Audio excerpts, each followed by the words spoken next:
Hello friends, welcome back. இன்னைக்கு நம்ம மசாலா கடலை ரெசிபி எப்படி செய்யலாம் தான் பார்க்க போகிறோம். ரொம்பவே ஒரு ஃபேவரட்டான ஒரு ஸ்நாக்ஸ் ரெசிபியாக எல்லாருக்குமே இருக்கும். ரொம்ப ஒரு டேஸ்டான ஒரு ரெசிபி, ரொம்ப ஈஸியாகவும் கூட பண்ணிடலாம். கண்டிப்பாக ஃபுல் வீடியோ பார்த்து ட்ரை பண்ணி பாருங்கள். இந்த மசாலா கடலை இப்போ எப்படி செய்யலாம்னு பார்த்துடலாம். மசாலா கடலை செய்கிறதுக்கு ஒரு பெரிய பவுலில் வறுக்காத வேர்க்கடலை, பச்சை வேர்க்கடலை ஒரு 2 கப் சேர்த்துக்கிட்டேன்.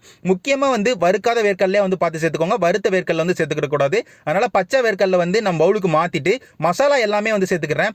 மசாலா என்னெல்லாம் சேர்க்கிறேன்னு பார்த்துக்கிட்டிங்கன்னா, காஷ்மீரி மிளகாய் வத்தல் பொடி 2 டீஸ்பூன் சேர்த்துக்கிட்டேன். நம்மளுக்கு கலரும் கொடுக்குறதுக்காண்டி நம்மளுக்கு காஷ்மீரி மிளகாய் வத்தல் பொடி கரெக்டான கலரும் கொடுக்கும். அதே நேரத்தில் நம்மளுக்கு காரமும் கொடுக்கும். நம்ம ஃபுட் கலர் எக்ஸ்ட்ராவாக எதுவுமே சேர்க்க போகிறதில்ல.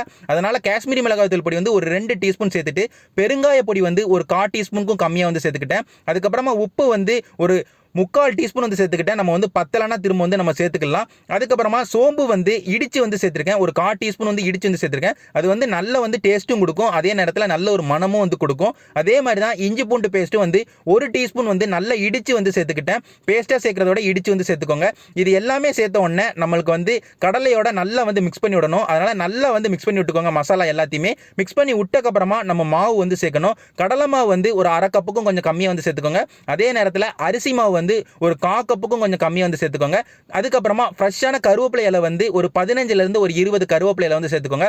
இது எல்லாம் சேர்த்தக்கப்புறமா திரும்பியும் கடலையோட நல்லா மிக்ஸ் பண்ணி விட்டுக்கோங்க. மிக்ஸ் பண்ணி விட்டக்கப்புறமா தண்ணி நம்ம கடைசியாக சேர்த்துக்கிறோம். தண்ணி நம்மளுக்கு பொரிக்கிறதுக்கு அதிகமான தண்ணி தேவை கிடையாது. அதே மாதிரி அதிகமான தண்ணி நம்ம பயன்படுத்தவும் கூடாது. நம்மளுக்கு சேர்த்திருக்க மசாலாவும் அதே நேரத்தில் மாவும் நல்லா கடலையோட ஒட்டுற அளவுக்கு கன்சிஸ்டன்சிக்கு தான் நம்ம தண்ணி சேர்க்கணும். ரொம்ப தண்ணி சேர்த்தக்கூடாது இந்த ரெசிபியை பொறுத்த வரைக்கும். அதனால தெளிச்சுட்டு ஒரு 1/4 கப்பு மட்டும் நம்மளுக்கு தேவைப்படும் தண்ணி. அந்த அளவுக்கு நல்லா தெளிச்சுட்டு இந்த அளவுக்கு நல்ல ஒரு கன்சிஸ்டன்சி வர அளவுக்கு நல்லா இந்த மாவையும் அதே நேரத்தில் மசாலாவையும் கடலையோட நல்லா மிக்ஸ் பண்ணி விட்டுக்கோங்க. தண்ணியோட மிக்ஸ் பண்ணி முடிச்சக்கு அப்புறமா நம்ம உப்பு காரம் கரெக்டாக இருக்கான்னு பார்த்துக்கலாம். உப்பு காரம் எப்படி இருக்கணும்னா, நம்ம சேர்த்திருக்க அளவு கொஞ்சம் கூட இருக்கணும். அந்த அளவுக்கு நமக்கு இருக்கணும். கரெக்டான அளவில் இருக்கக்கூடாது.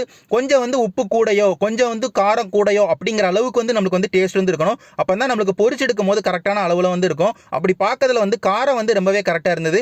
உப்பு மட்டும் கொஞ்சம் கம்மியாக இருந்தது. அதனால் ஒரு 1/4 டீஸ்பூன் மட்டும் உப்பு சேர்த்துக்கிட்டு திரும்பியும் கடலையோட நல்லா மிக்ஸ் பண்ணி விட்டுக்கிட்டேன். மிக்ஸ் பண்ணி விட்டக்கப்புறமா ஒரு 5 நிமிஷம் ஊற வைக்கணும், 10 நிமிஷம் ஊற வைக்கணும். அப்படி எதுவுமே தேவை கிடையாது. தண்ணி கம்மியான அளவுக்கு தான் நம்ம சேர்த்துருக்கோம். காஞ்சிடக்கூடாது. அதனால் நம்ம உடனே பொரிச்செடுத்துடலாம். பொரிச்செடுக்கிறதுக்கு ஸ்டவ்வில் கடாய் வச்சு கடலெண்ணெய் ஊற்றிக்கிட்டேன். கடலெண்ணெய் பொரிக்கிறதுக்கு ரொம்பவே டேஸ்ட்டாக இருக்கும். அதனால் முடிஞ்ச அளவுக்கு கடலெண்ணெய் சேர்த்துக்கோங்க. எண்ணெய் லைட்டாக சூடாக ஆரம்பிச்சக்கப்புறமே நீங்கள் சைடாக ஒவ்வொரு கடலையாக பிரித்து நல்லா சேர்த்துக்கோங்க. இப்போ நான் வீடியோவில் கட்டுற மாதிரி சைடாக போடுங்க. ஏன்னா நீங்கள் சென்டராக போட்டிங்கன்னா அது உள்ளே ஃபாஸ்ட்டாக விழும். அப்படி விழும் போது எண்ணெய் வெளியே தெரிக்கிறதுக்கு நிறைய வாய்ப்பு இருக்குது. அதனால் முடிஞ்ச அளவுக்கு சைடாக போட்டு அதுக்கப்புறமா நீங்கள் சென்டருக்கு வந்துக்கிட்டிங்கன்னா கூட உங்களுக்கு அந்த அளவுக்கு தெரிக்காது. முடிஞ்ச அளவுக்கு தெரிக்காத அளவுக்கு நீங்கள் போட்டுக்கோங்க. அவ்வளோதான் சொல்லுவேன். ஏன்னா நம்மளுக்கு ஆழமாக போட்டோம்னா தெரிக்கிறதுக்கு வாய்ப்பு நிறைய இருக்குது. அதே நேரத்தில் இதை பொரிக்கிறதும் பார்த்துக்கிட்டிங்கன்னா, நம்ம போட்ட உடனே கரண்டி வச்சு கிண்டிடக்கூடாது.